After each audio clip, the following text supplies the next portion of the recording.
Another industry plant, another flop, and another laughingstock in gaming history. This begs the question, when something goes disastrously wrong, why can't it be traced to a Western studio most of the time? Zeroing in on today's topic, are Asian games better than their Western counterparts? Sure, the Western world gave us the joy of gaming, but as of now, the Asian game companies are in the lead. It is not just the Japanese, but Chinese and South Korean studios have sprung up to give us games that will be remembered for generations.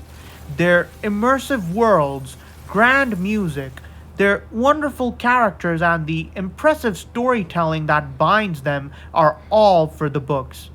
Here I thought I was too lenient in giving Pragmata 10 out of 10, a truly deserving game, largely because of how it moves us, how it moves me. Western games are not all about flops and mixtapes, the kinds you would never listen to. These were the same guys, after all, who gave us OG Modern Warfare, Black Ops 1 through 3, Bioshock, Red Dead Redemption, Mass Effect Trilogy, Gears of War, Minecraft, Peak Need for Speed, Midnight Club, an entire library of Grand Theft Auto games for the PS2, and the list goes on. Do look them up in your free time. So, what happened? Now, Western games that would excite their players with sheer awesomeness are a rarity rather than a common occurrence. To sum it up, this is largely on a AAA studio level. Asian games of this caliber always leave a lasting impression on me. Doesn't matter whether it's Nier Automata, Persona 5, or Pragmata in this case. The only recent Western game that excited me was Warhammer 40k Space Marines 2. And that is the exception rather than the rule, like I said. Anyway, I ran into a lot of evidence to build my case, but I only had to nitpick a couple of things because if I covered everything, like every single thing, like I'm in an actual courtroom or something, then this video would easily be several hours long and I would need limitless stamina. Seriously, do you guys have any idea how much coffee and some cold water is going to take? Because you gotta remain well hydrated in this hot summer heat, I suppose. Every single time when there's a disaster piece, it can always be traced back to a Western studio. These aren't the kinds of things you can just simply cure with several updates alone. Cyberpunk 2077 was able to turn it around because it was CD Projekt Red. Whether it is Yakuza's gritty storytelling, with its equally light-hearted side quests that allow players to experience the ultimate male fantasy, you know which one I'm talking about, players, or Nier Automata's questions of existentialism, or the fact the first boss in Persona 5 was a pedo burger who would hit on his students. A complete certified sicko. Yes, Asian games are willing to touch serious subject matters that showcase the very worst and the best of mankind. If, as human beings or as normies, we've got just a limited amount of time, we'd make the most of it. That is the question that is asked in many fantasy games. Anyway, it just seems that Western games are shying away from the real deal to keep investors on Wall Street happy. You think such topics like these are extreme and what I've seen in Asian games? The Ghost of Tsushima asks the question, how far are you willing to uphold your samurai code of honor, especially to a fault? Your brothers have fallen, your land is on its knees, and an invasive horde wants to stomp you out.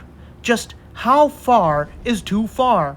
The Ghost of Tsushima was properly researched to coincide with historical events while remaining respectful to the people of the Empire of Japan and their culture, while giving us an authentic game that genuinely feels exciting, in a world brimming with life, just hanging on to this funny little thing called hope.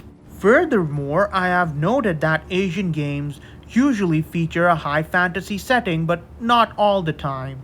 This allows the imagination of the game design teams to run wild should that be the case.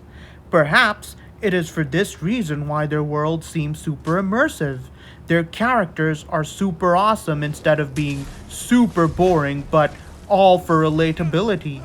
The soundtrack, masterfully choreographed, along with the environment in mind.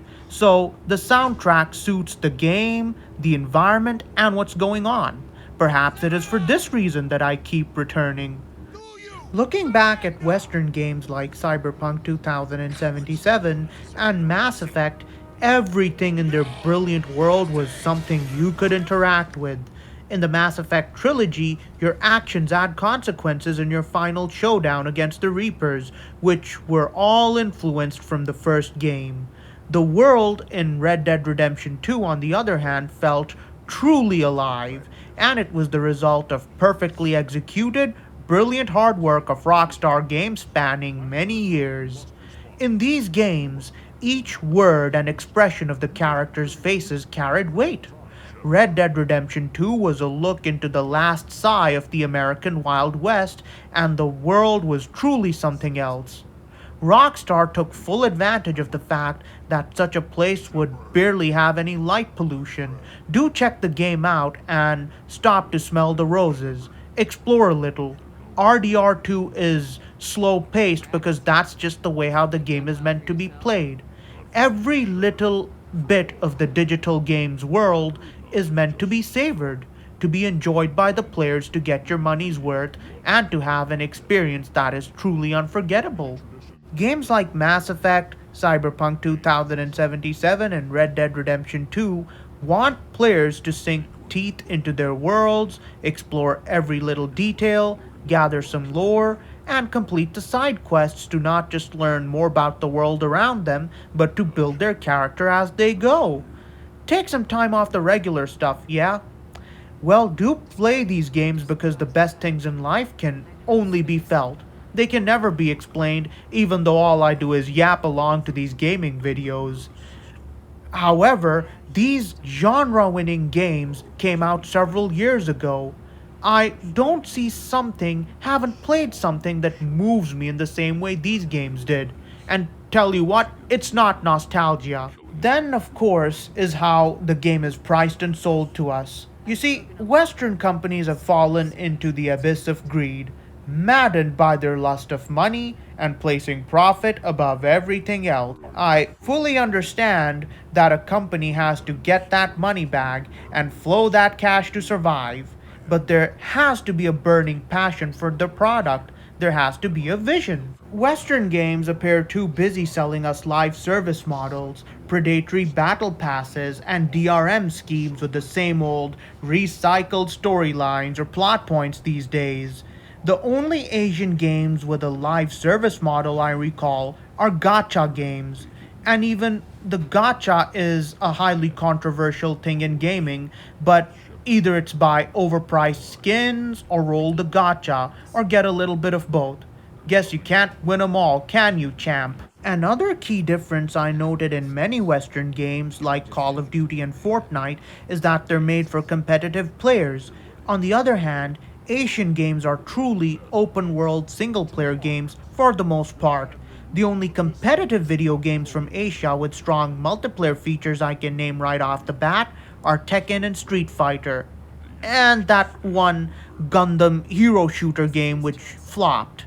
Anyway, Asian video games have fluid mechanics, welcoming quality of life features, and exciting graphics, all backed up with the excellent quality control. On the other hand, Western games are usually unrefined at launch. The game is not even out sometimes, and they're already teasing future content available for an additional price. The only thing that Western games are doing right is accessibility features, because I strongly believe here at Game Trigger Studios, everybody should enjoy the love and the passion of gaming. However, I also feel like Asian games pretend that gamers with special needs do not exist, which is why Genshin Impact tends to flashbang me every time I launch it. They'll change the loading screen, but they won't tone down the extreme brightness of the launch loading screen. So, to sum it up, are Asian games better than Western games? I've made strong points, but I'll let you, my viewers, decide. Well, in my opinion, certainly Asian games are in the lead, whereas Western games appear light years behind with only a few notable exceptions. Meanwhile, the Western studios will have to pick up the pace and stop horsing around if they ever intend to catch up. Game Trigger out.